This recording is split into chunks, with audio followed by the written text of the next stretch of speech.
Slav êvar baş evan hêvîdar hûn baş in. Ez nûçeyek wefatê bidim. Nûçeyek wefatê ketkarê civaka êzdî endamê koordînasyona civaka êzdî keceyê Xebat Agirman li dûrî welatê xwe li koçberiyê ji ber nexweşiya penceşêrê ya kanserê jiyana xwe ji dest da. Ji bo Xebat Agirman li mala êzdiyan ya bajarê Sulûngenê şîn hate danîn. Şîn îro dest pê kir wê heta roja duşemê jî dewam bike.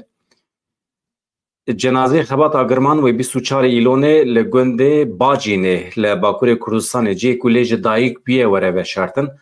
Xebat Agirman di sala 1967 de li gundê Bacînê ê navçeya Mêrdînê Medyadê ji dayîk bibû. Ji ber polîtikayên qirkirinê yên dewleta Tirkiye, Xebat Agirman neçar mabû ku çî Ewropayê bike, bi salan li wê derê ma, lêbelê ji çand û kültûra xwe, ji erf û adetê xwe dûr neket. Di xebatên siyasî yên Kurd û Kurdistanê de jî cih girt. Di vê çarçivê de bû yek ji endamên girîng yê koordînasyona civaka êzdî keceyê. Em jî ji vê derê ji malbatê wî re sersaxiyê dixwazin, ji gelê Kurdistanê re sersaxiyê dixwazin. Nûçeya me ya duyemîn ji Amerîkayê li bajarê Birminghamê li eyaleta Alabama ya Amerîkayê bi çekan êriş hate kirin. Di êrişê de 4 kesan ji gena xwe ji dest da. 21 kes jî birîndar bûn. Êriş saet derdora 23 hatiye kirin li gorî saeta li wê derê. Êrişkar heta ku me nûçeya amade kir jî êrişkar nehatibû girtin. Di derheqê bû yerê de niha lêpirsîn dewam dike. Em nizanin ka êriş jaliyê kîjan rêxistinî ve yan jî jaliyê keseyetiyekî ve hatiye kirin em nizanin. Kese rêxistin vê yekî em nizanin. Meseleya Lübnanê heye.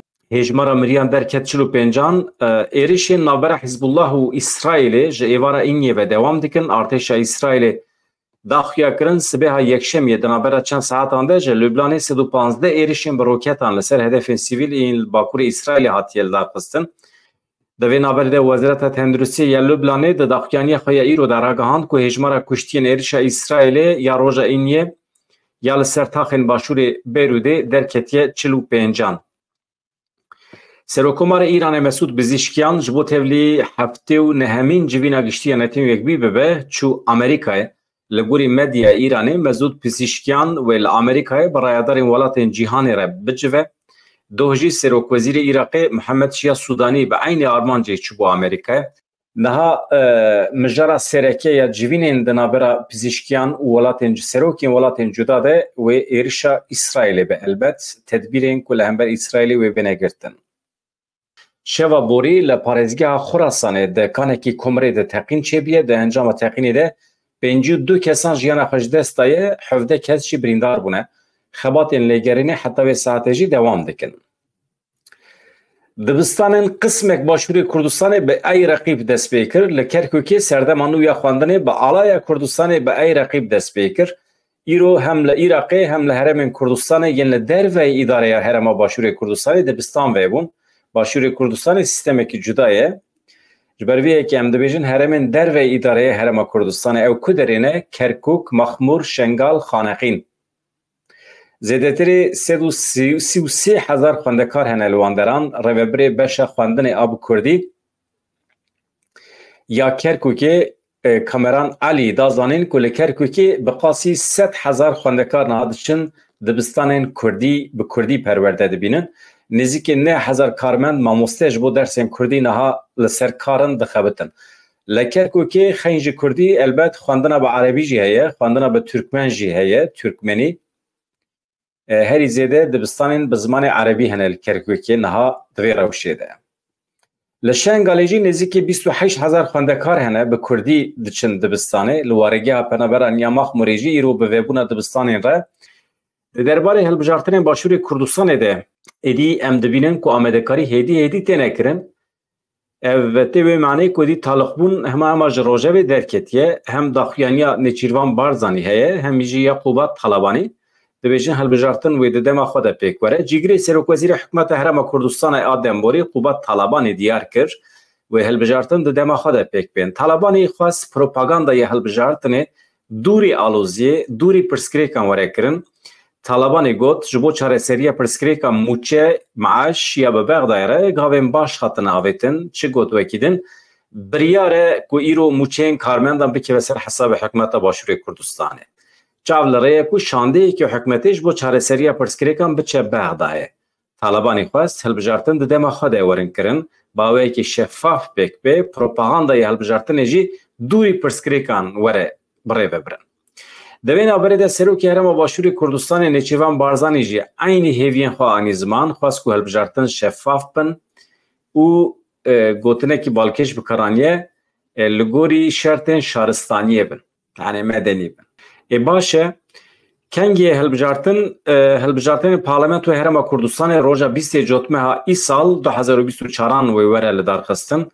Hilbijartina vê carê ya Parlamentoya Herêma Kurdistanê ji aliyê Komîsyona Bilind ya Serbixwe ya hilbijartinan Iraqê ve tê birêve birin. Em biçin Xarpêtê. Baş e em wext wan danekin. Li navçeya DP ya Parêziya Xarpêtê a Bakurê Kurdistanê şiyariyên Kurdî yên trafîkî yên li ser cadeyan hatin jêbirin. Şaredariya navçeya DP ya Xarpêtê ku di destê Dem Partiyê de ye li ser hinek cadde li ser rêyên bajêr şiyariyên bi zimanê Kurdî weke pêşî peya hêdî nivîsandibûn. Doh derengê şevê ew şiyariyên bi zimanê Kurdî ji aliyê hin kesan ve hate jêbirin. Ev kes em nizanin kîne lê pir ne zehmet e mirov texmîn bike ku mirovên hikûmetê ne dibe ku polîs bin, dibe ku nijadperest bin. Berî niha bi fermana Wezareta Karê Navxwayî ya Dewleta Tirkiyê li bajarên Wan, Amed, Merdîn, Elê, Batmanê çend navçeyên din jî nivîs şiyariyên trafîkê yên bi Kurdî ji ser rê cadeyan hatibûn jêbirin. Şaredariya DP jî dep 15 Qereqoçan e li ser hinek cadde û rêyan şiyariyên bi Kurdî yên wekî pêşî piya û hêdî nivîsîbûn û ev jî hate rakirin. Ez sûcdar nakim ji ber ku ew jî mağdûrê hişê xwe ne. İnsanê ku tên Kurdî jê dibin li ser caddeyan, İnsanê ku tên li hember Kurdan nijadperestî dikin ji Kurdan zêdetir mağdûrin. Nexweşê hişê xwe ne. Di hundirê wan de kîn û nefretekî pir mezin heye. Bifikirin, bi vê kîn û nefretê mezin dibin. Hemî heyeta xwe li ser vê kîn û nefretê çê dikin. û dilê xwe temamî bi kîn û nefreta li hember Kurdan tijî dikin, xewsa dadigirin. Ya insan çawa dikare bijî? Sistema Dewleta Tirkiye sûcdar e. İja wese îşû karê xwe berdin tên nivîsê me Kurdî li ser caddeyê radikin. Mağdûrin. Nexweşê hişê xwe ne. İnsanên nijadperest wel ku derê dît biçin xwedî lê derkevin, biçin tedavî bikin. Ji ber ku ev însanên xeterin ji bo civakê. Xwedî lê derkevin, îslah bikin, perwerde bikin. Guneh ne. İnsanên nijadperest, insanê ku tên nivîsên Kurdî li ser rêya radikin, İnsanên nijadperest ku tên pêşî li xortê Kurdan digirin û li erdê radixin, ew tazî dikin, bi rûmeta wan dilîzin, ew wan piçûk dixînin. Ev însanên feqîrê hişê xwe ne, tu bi aynî ew bersev bidî nabe. Ew bela ne. Dewlet li piş wan e. Tu bi şiklekî nikayê. Wê demê tu mecbûrî taktîkekî nû ya baqiltir bibînî. Îdî çawa ye ewî ser we dihêlim. Hevan no. Niha askerekî Tirk hatiye kuştin. Bawer dikim li Zapê ye. Malbata askerê Tirk dema diçe cenazê xwe tîne li Bakurê Kurdistanê li Mûşê. Malbata wan jî derê de qeza dike, yek ji malbatê dimire û gelek birîndarê wan hene. Ya û çi derdê we heye ya? Çima Kurdara serê xwe dixin belayê? Ya îşû karê we tune biçin Antalyayê ji xwe re kêf bikin ya. Welatê we xweş e û sê aliyê di welatê we, çar aliyê welatê we behr e û kêfa xwe binêrin. Ya çi derdê we heye hûn tên li hember Kurda şer dikin. Li Mûşê otomobîla malbata leşkerê li Herêma Zap Avaşînê hatibû kuştin, qeza kir. Di qezayê de kesekî mir, 5 kes birîndar bûn. Wezareta Parastinê ya Tirkiye îro ragihand li Başûrê Kurdistanê askerekî wan hatiye kuştin. Li gorî daxuyaniya wezaretê, hêzên gerîla li Herêma Zap li Avaşînê bi ser baregeha leşkerên Tirk de girtiye. Di çalakiya gerîla de leşkerê wanê bi navê Maşallah Akabay hat kuştin. Niha li Tirkiye malbat hene zarokê xwe dikin qurban. Di berdêla qurbanê xwe de jî pere digirin heta dawiya emrê xwe ji artêşa Tirk. Artêşa Tirk jî van zarokan dikire ji malbatan. Sistema koletiyê dewam dike li Tirkiye. Hemî ji bo çi? Sirf ji bo Kurd nebin Kurd. Wekî din tu sebebî tune. Çi îşê dewleta Tirkiye heye لعراق لباشور کردستان لسوریه لروجاوای کردستان تو کار دولت ترکیه تونه همی صرف جبو کرد نبن خودی ستاتو کرد نبن دولت کرد نبن کرد ایجا سیستما کولتی قبول دکن زاروکی خود دفروشن ولاد خود داویجن ایجا خواه پریشان دکن ایجا دچن جنازه تینن ایجا دریدا دمرن یا چیه آقاسا چه ایجاب که آقاسا اون ظلمی لخواد کن کنگره نئولیتیک یا جهان جار اول ویل روحای ورل دارخستن اف کنگره نئولیتیک چیه جوارا باس بکم لباجار روحای باکوری کردستان به بشتاری اکادمیسیان 64 ولاتین جدا جار اول کنگره که پر تایبت تیل دارخستن جراد بیشن کنگره نئولیتیک جهانی باجار روحای بهبونا بدهان شمار دیروکی ین سردما نئولیتیک و پروژه گرین کور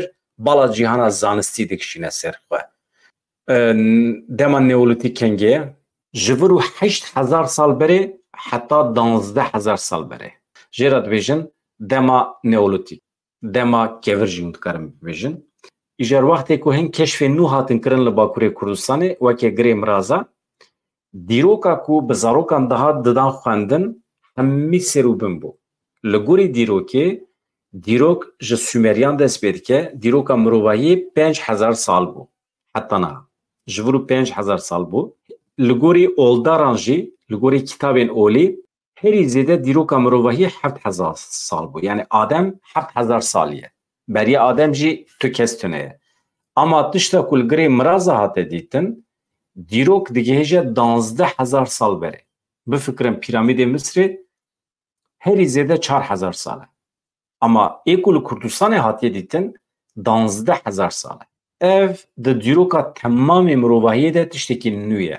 Tiştekî wisa nehatê dît. Ji ber vê yekê coğrafyaya Kurdistanê, coğrafyaya Mezopotamyê di dilê xwe de dîroka mirovahiyê dihewîne.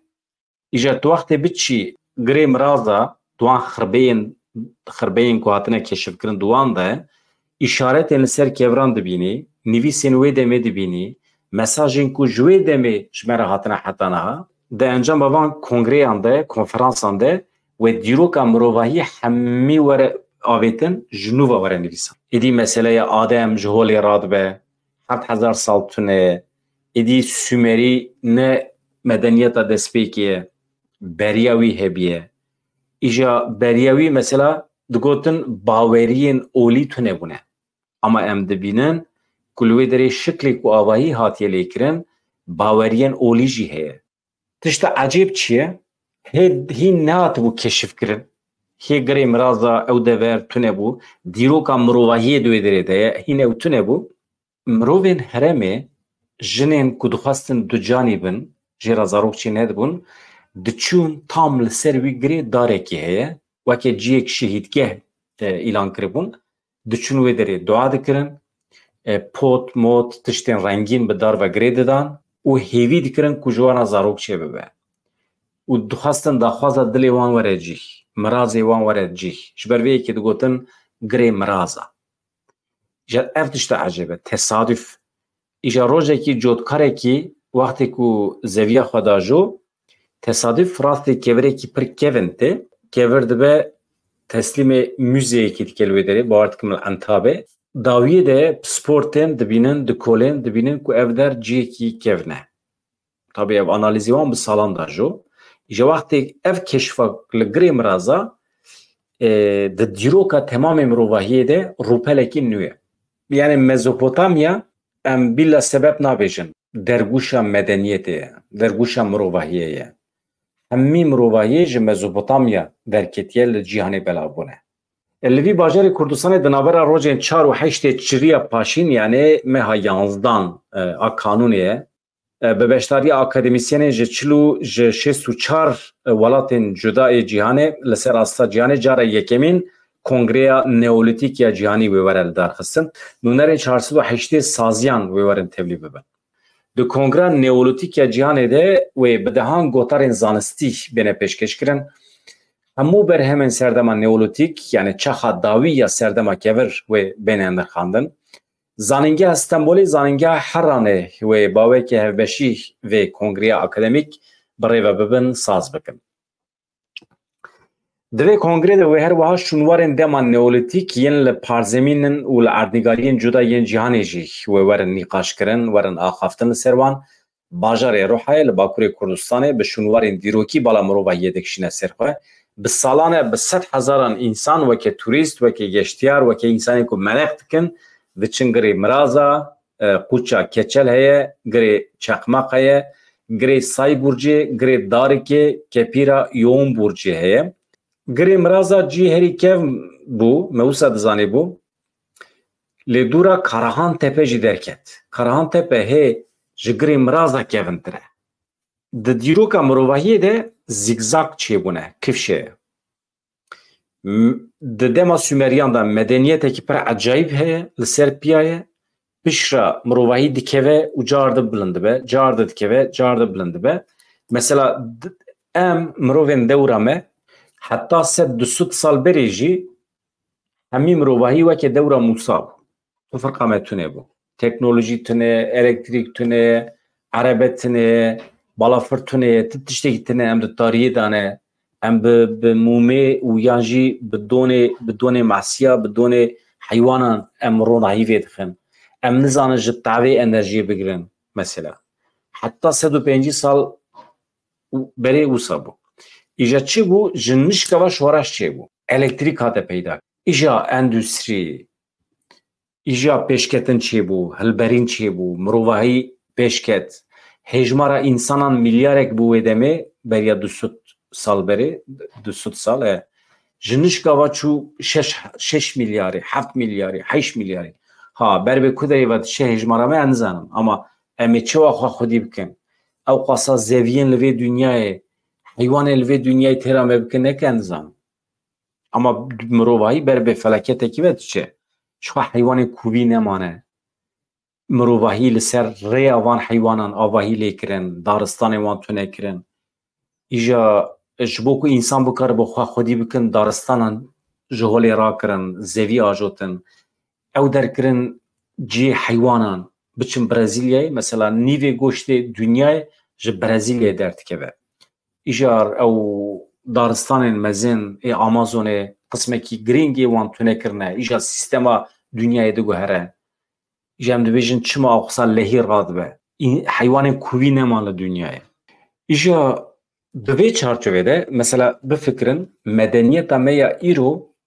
مهم لسیر ری وان حیوانان ما گنده خواه آوا کرنه ما ری چه کرنه او قاس عربی مهنه جیان خواه یا مرووان ام دسر هر تشتی را دگرن او ما جیان حیوانا جی سر رو بن کریه ایجا او تیر ناکه هبونا حیوانان ام جبو خواه زیده دبینه گوشتی وان تو خوی تیر ناکه توانا که دید کی خودید کی تیر ناکه ایجا چند حیوان ما ای کووی مانه تو چی وانجی تونید کی بفکرن ام چقاس هوون ام انسان چقاس هوون ام دبی حیوان کووی حال بکی ای هوو امن لوی بدویه بنیرن ولو کو بدو نبه اف جوره حیوانان پس کووی داویا نسلوان هاتیه ایدی تونید بن لدرس مهنه لسرته هنه لحقاریه هنه لجول امریکا لهن دورین کردستان هنه لجیهان پرتونه نسلوان حیوانان ادی گیم بیه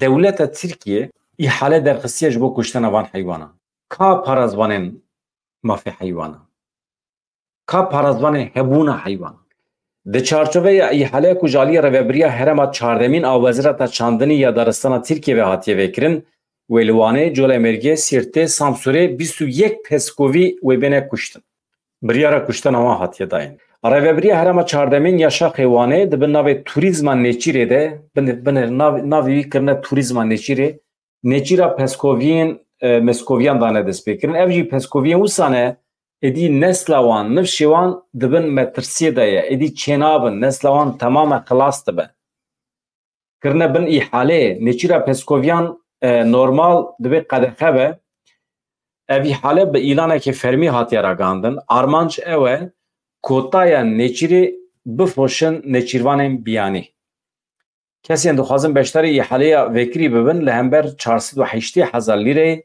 و ببن خودی مافی نیچیرا پسکوویان یعنی 9 میلیون تو پره دادی تو حق نیچیره به دست خی ji bo tu bibîn nêçîrvanê van Peskovya divê tu 9 milyon pere bidî Wezareta Tirk.